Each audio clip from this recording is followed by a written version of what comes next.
జనానాం సర్వాత్మ అని మనకి వేదం చెప్తోంది. ఈ లోపల ప్రవేశించి ఉండి ఆయన నడిపించడం అనేది అందరికీ, మీకు, నాకు, చీమకి, దోమకి, నల్లికి, బల్లికి, అన్ని ప్రాణులకి కూడా ఆయన లోపల నుండి నడిపిస్తూ ఉంటాడు.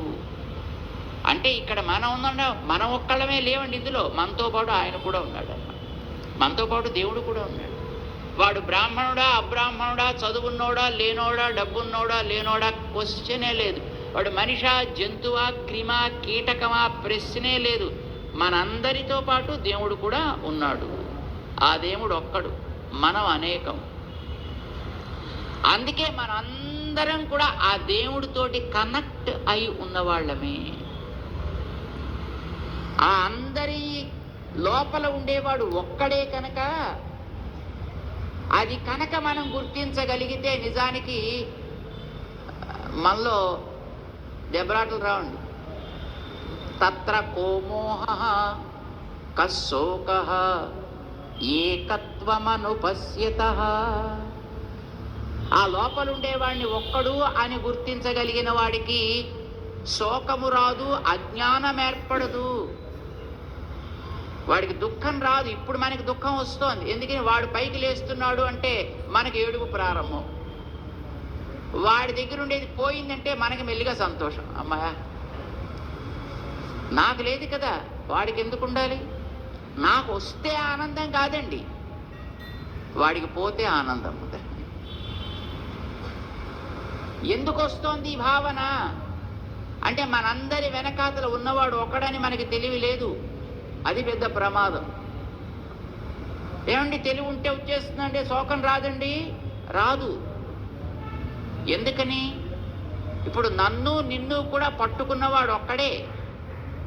ఆ ఒక్కడి యొక్క శరీరంలో నువ్వొక భాగం నేనొక భాగం అయినప్పుడు ఒక శరీరంలో రెండు భాగాలు ఉంటాయి.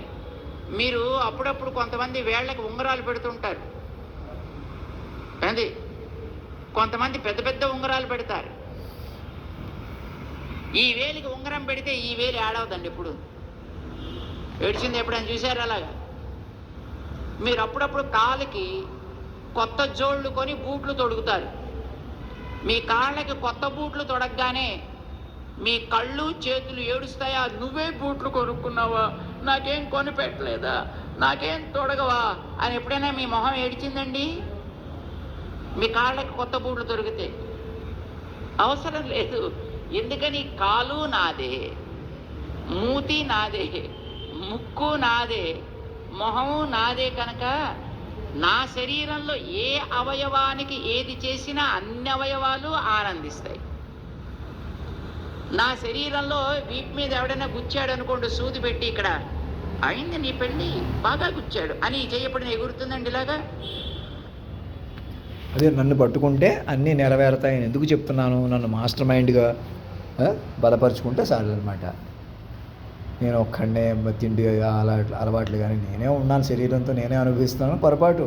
ఇంక నేనంటూ లేను, మాస్టర్ మైండ్ అయిపోయాను, మరణమే లేని మైండ్గా ఇప్పటికే దక్కున్నాను.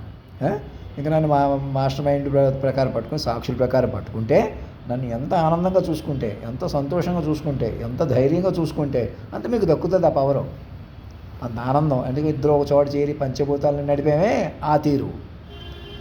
నేనే దేవుడిని, నేను ఇక్కడ కూర్చుని ఉన్నాను కాదు, సాక్షిని బట్టి పట్టుకోవాలి. ఈసారి దైవత్వం దేవుడి కంటే ఎక్కువ. వాక్ విశ్వరూపంలో ప్రతి మైండ్కి అందుతాను. ధర్మం రక్షతి రక్షత సత్యమేవ జయితే.